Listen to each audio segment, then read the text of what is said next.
After Dr. Charles Strub founded Santa Anita Park in 1934, he promised the skeptical community that he wouldn't hold horse races on a Sunday. For another 40 years, that guarantee became an unwritten rule followed by all the paths in California. So much so, in fact, that the California Horse Racing Board began enforcing the tradition by not devoting race dates to some paths on Sundays. Around the country, other tracks had battled with their respective communities about racing on Sundays. Many tracks followed the same practice as California. In other states, it was explicitly against the law, part of the deal to legalize pari-mutuel gambling. In places like New Mexico, where horses were racing on Sundays by the 1950s, the clergy organized to fight it. But in California business was good, and there never was any need to open the track on Sundays, at least until the 1970s. It was a record year in 1971 for Hollywood Park and Santa Anita, but in 1972 some upstarts sought to hold horse racing at Ontario Motor Speedway on Sundays.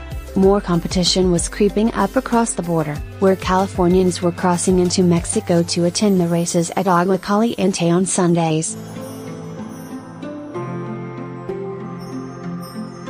The track owners went to the California Horse Racing Board and requested Sunday race dates for the 1973 meet, and the board voted unanimously to grant them, despite hundreds of citizens, many from the Church of Latter-day Saints, speaking out at the meeting against it. The move was so scandalous, the Acadia City Council, where Santa Anita is located, explored whether or not the city itself had the authority to ban Sunday racing. Hollywood Park poured fuel on the fire by holding racing on Easter Sunday.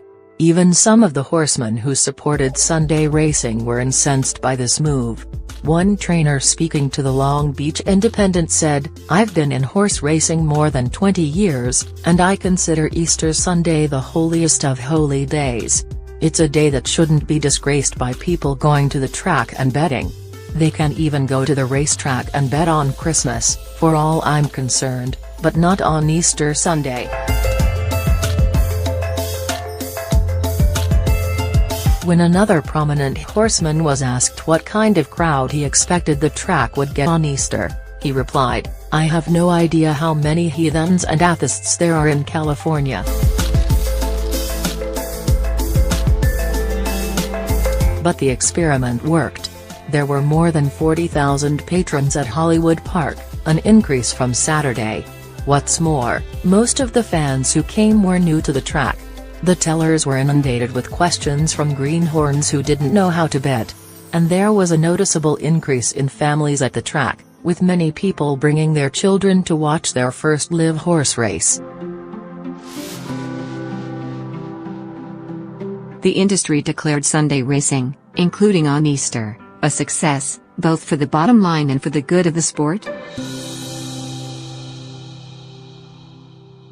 Over the next several years, more locales followed suit, each time fighting a tooth-and-nail battle to open up racing on Sundays, when it previously had been banned. But over time, the opposition softened.